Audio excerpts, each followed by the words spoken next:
good afternoon, everybody. How you doing? Sean, coming to my home studio here in Dallas, Texas. This is going to be episode number 50 from Sea to Light Sports, Detroit Red Wings NHL update. Hey, we played a day game today, so a little bit different format today. Doing a stand-up. Going to try to knock this out really quick. So it's going to be different because this is a day game is only the game that going on right now. And by the time this get posted, other games will be in play anyway. But it's a different format. Anyway, the reason our game was a day game today was called NHL Prime. So it would be prime time in Europe. So folks and our Red Wings fans in Sweden and Germany and Finland or whatever in Europe can see these in prime time in Europe. So anyway, a little bit format change just for today's show. Let's just go over the schedule for our Red Wings this week. 4 games today, 2, 4, 6, 8. Who do you appreciate? Detroit Red Wings. Anyway, today we had Nashville, which we played, which we're going to cover.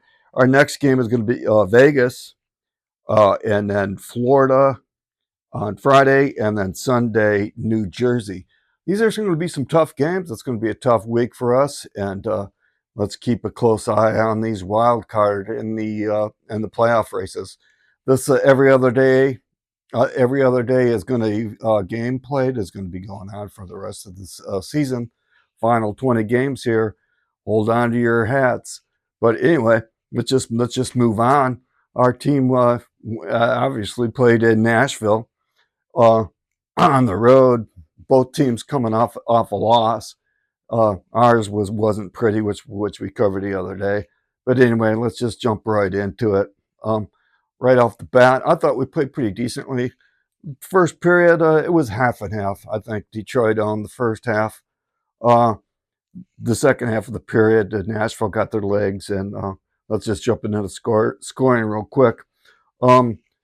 Finney at the 4:51 mark gets on the board, gives Detroit Red Wings the 1-0 lead early in the first on the road, and that's kind of what you want to do. Yeah, you quieted the crowd there in Nashville, but it was Nashville is almost like Detroit. There's a lot of Red Wings fans there. It was tough to tell. You could even hear some "Let's Go Red Wing" chants. But anyway, let's move on. As I said, that Nashville started picking it up there towards this second half of the period, and they got a power play late in the period where Forsberg connected at the 17:02 mark, tying it up. That's a power play goal, and that is what it was. So anyway, that's where it stayed after one. It was 1-1, tied up, all knotted up. Heading into the second period, Gibson got hurt. I don't know what the extent of his injury. They said upper body. So make note that Cam Talbot came into the game, and he played the final 2 periods of this tilt. But I'll just go back into the scoring here. Oh man, this first goal here is there's a pop quiz, folks. Where do turnovers end up? Yeah, in the back of your net. Another bad turnover this game. This time again from Simon Edvinsson. They had the same last game. But anyway, mistakes happen. But he turned it over, and that led to a goal there that they tied it up with. Was it the Marchessault?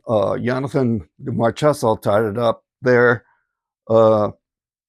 Actually, no, that gave them the lead. Gave them the 2-1 lead. I'm sorry, I'm just trying to go too quickly here. That gave them a 2-1 lead on a shot there. But we responded. We always like to talk about the shifts after, and we responded well. And then we had Lucas Raymond coming down on the right side.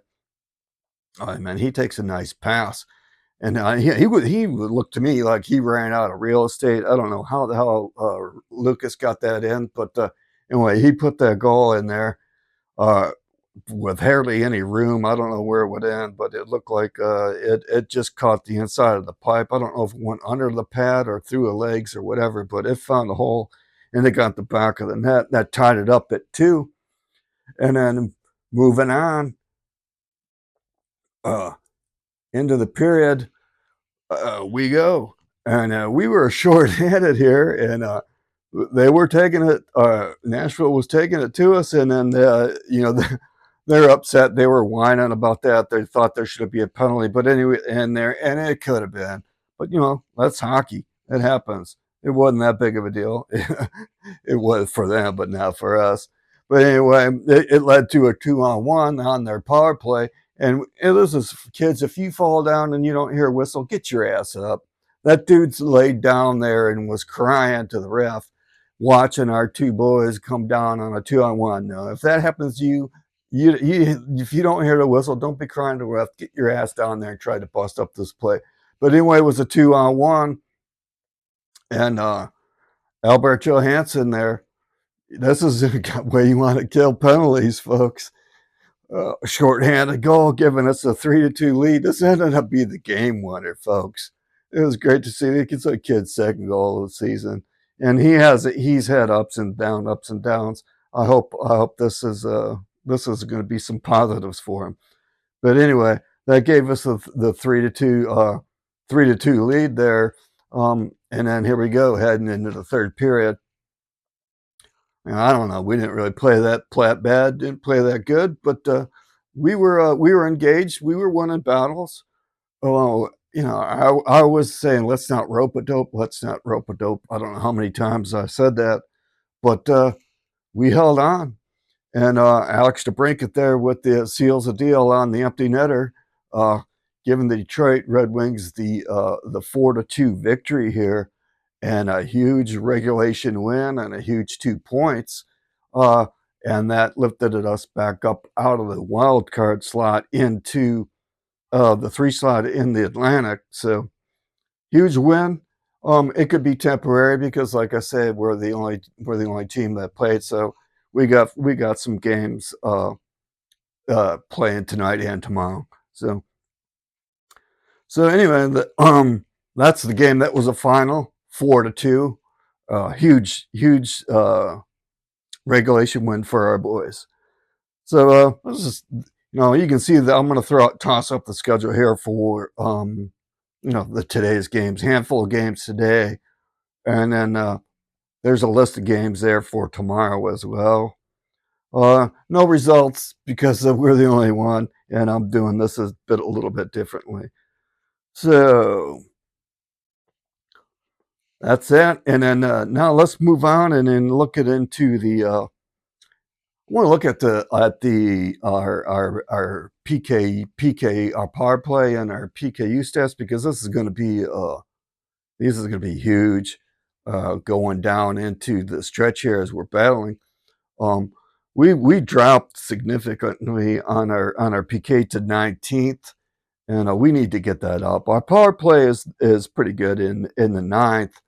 But this gives. I'm a little bit concerned with Gibson, because I thought he's been our biggest penalty killer. He had, since December, he's just been tremendous. I don't know how far Talbot can carry us. I don't know, but let's keep a close eye on this injury with Gibson. But that's it, man. We're gonna move on, and let's look at the Eastern Conference wild card. I'm sorry. I'm good. This is going to be filled with errors, and I don't care. I just want to get it out. But anyway, the wild card, you can see where that moved us up in there, and this is going to be a battle going on here for the rest of the season, folks. Get ready for war. Get ready to see these fluctuate. Teams change daily. And then also note that this Friday is the trade deadline, so we're going to see who's going to be the buyers and sellers, and people are going to wait until the last minute. It seems there's been a few deals going back and forth, but not a whole hell of a lot. Are we going to make a move? We're going to find that out here, folks. But anyway, I'm just going to wrap this up really quickly, get it out there, filled with errors or whatever. I don't really care. I just want to get it done, and just want to say thanks, man. Thanks for watching.